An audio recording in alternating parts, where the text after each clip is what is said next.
It's one of my favorite movies. I thought high school was gonna be like that when I got a boyfriend. I never did.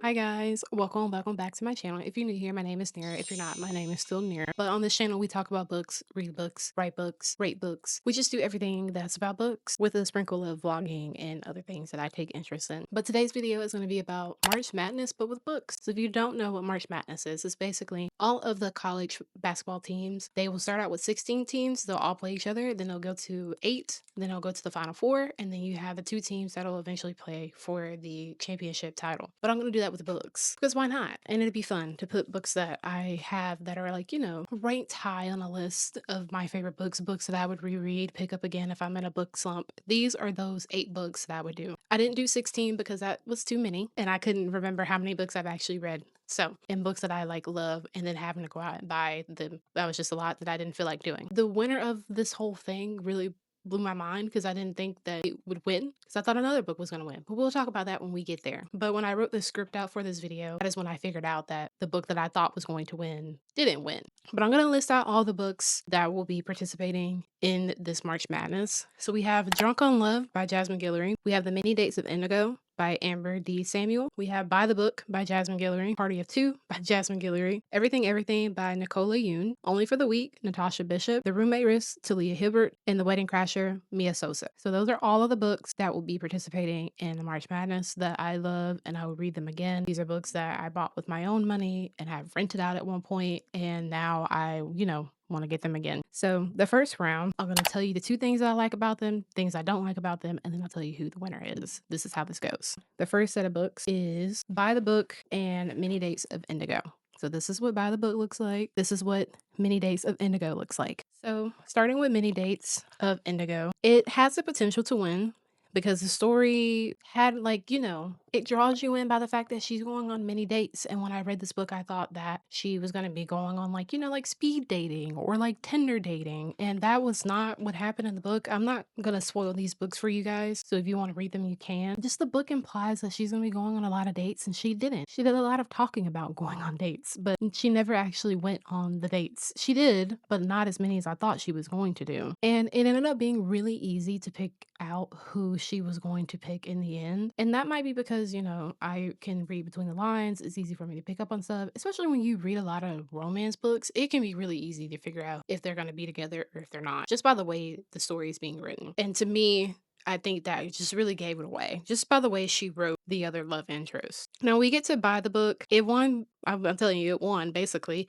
because you could actually see the change in the character, the male interest in this book. You end up rooting for the male character in this book once you learn more about him. He ends up being likable. You get to understand why the way he is. The only other thing was the female character wasn't that strong, but she was a lot stronger in the sense of the other female character from Many Days of Indigo. So that tells you a lot about her. And then also I was rooting for the ending more in By the Book than I was with Many Days of Indigo. So unfortunately, Many Days of Indigo has got to go. She didn't win. I'm so sorry you didn't make it to the next round. It really sucks. By the Book, which I already read. You can go watch me do my reading vlog for that. Won this round for that one. So now we have Drunk on Love versus The Roommate Risk, which you guys have already heard me talk about. Here's a book for this one. I had to borrow it from the library because my copy that I have is water damaged.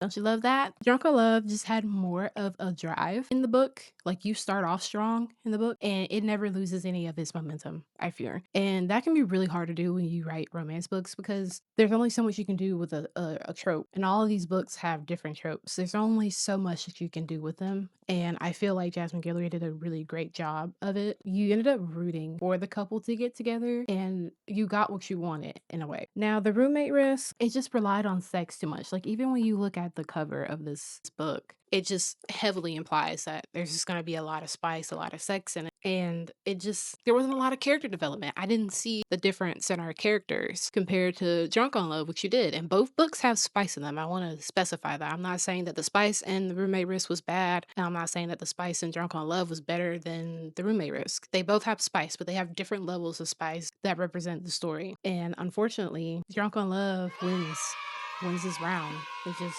roommate risk gotta go. It's gotta go. It can't stay here, unfortunately. We have Everything Everything versus The Wedding Crasher. And if the girlies know about Everything Everything, you know. We're gonna start with The Wedding Crasher. So The Wedding Crasher was a book that I bought on my birthday maybe 2 years ago. No, 3 years ago now. And I didn't end up reading it. And the only reason I read it was because I needed to get out of a reading slump so I could write fiction for my fiction class and my master's program. It just wasn't a bad book. It just dragged. It just took a while to get to where we needed it to go. And then the ending just felt like a let's put a bow on it, call it a day. And this is not me saying that Mia Sosa is a bad writer by any means. I'm not saying that any of the people who wrote these books are horrible. I'm just saying that the story could have been, there's some things I would like to change if I was to write these books. And that was the only thing. It had spice in it. I liked the spice. It was great. The way the spice was incorporated in this book was really good, but just the premise was a great premise for it. If you want to read this, I highly recommend. It's a book I would reread for sure, but it just won't beat, I fear, Everything Everything. And if you know what Everything Everything is, this book was made into a movie. It has Amanda Steinberg, whatever her last name is, I can't remember. It's her and Nick Robinson in it. I actually bought the movie. It's one of my favorite movies. I thought high school was gonna be like that when I got a boyfriend. I never did. This book literally changed everything for me. I still watch it to this day. Like if I want to watch a movie that's gonna make me feel good, that is the movie to do it. And I'm 26 years old, so that says a lot. That says a lot about me. But Everything has no spice in it. I didn't like the way that it ended. I can say that. The ending just wasn't that great. But it's a cute read if you're trying to get out of a reading slump. And I think it's a great young adult book to read that doesn't have spice, because now a lot of young adult books really push a lot of spice in them. And I mean, you do whatever you want with your sex life. I'm not judging by any means, but it can be a little weird when you're an adult trying to read a young adult or like a teenage book and they're having sex. It's weird. It's very weird, especially when they start getting real in depth about it. And the author is also like around my age or a little bit older. Why are you writing about that? Why are you going in so much detail? Why couldn't you just have aged up the characters? You're weird. Just want to put that out there. But this book doesn't do that, and that's why it won. So sorry, Rating Crasher. You're a great book, but I fear you will never beat my beloved book, Everything Everything. Now, the last books for round one, we have Only for the Week. I have talked about so much on this channel. And then we have Party of Two, which is probably one of my favorite books. I bought this book back in 2019 and didn't read it until 2021. And it became one of my favorite reads. I read it in 2 days. And then if I want to get out of a reading slump, that book and Everything Everything will be the two books that will always get me out of a reading slump, because the pace in them are great. I like the characters. They don't make me want to bang my head up against the wall. Between these two books, Only for the Week, it's just it's like your perfect match of yearning to be with someone, but it just wasn't the right timing, place, and you're just in the right place at the right time to do what you need to do. And it really just shows how love should be with somebody when you really love them, but you understand that you can't be with them. And I think Only for the Week does a really great job with that, while also having some very adult version of spice. On the other hand, Party Up 2 is great. It's a great interracial book. If you're looking for that, I want to preface that Wedding Crasher, Everything Everything, and Party Up 2 are all interracial books. If you're looking for some that are really good to read, those are the books to read. But the female character was a little annoying at times. She made me want to actually punch her, because just some of the stuff that she did was just a lot. And then I feel like the ending was really rushed, and we were kind of just given a bow in a way. It felt like it was okay, I need to wrap this up, but I don't know how to wrap it up, so we're just gonna do it this way. And that's what it felt like. Still a good read though, and it does have spice in it, I do want to preface, but it's not on the same level as Only for the Week. But unfortunately, it wasn't enough to be Only for the Week. You're gonna be shocked. Leave your comments down below which one you think should have won if you disagree with me, and we can, have a discussion on why you think that, if you read these books. If you haven't, it's fine, you can still do that. But we're on to the second round. The second round starts with By the Book and Drunk on Love. So I have two books by the same author going head to head, toe to toe. Now, By the Book, it just didn't really have a lot writing for it plot wise. Yes, she ends up having to go live with this man. It's like a retelling of Beauty and the Beast, but with black characters. That's really all it has. It's a very slow start. I've mentioned this before in the book review that I did of it. It's just really slow. The female character, I just feel like she only liked him because she got close, she was forced to be near him, that close proximity. I just fear that that's the only reason she ended up liking him, was because of that. And there's nothing wrong with that, but it does make you not really feel like the relationship is genuine in a way, if that makes sense. And that's how I felt about it. Now, when we get to Drunk on Love, It like I said, it starts off strong, characters are likable, they have some moments where you don't like them, but you ended up rooting for the couple. There was never a moment in the book where I had, like, some apprehension of wanting them to be together.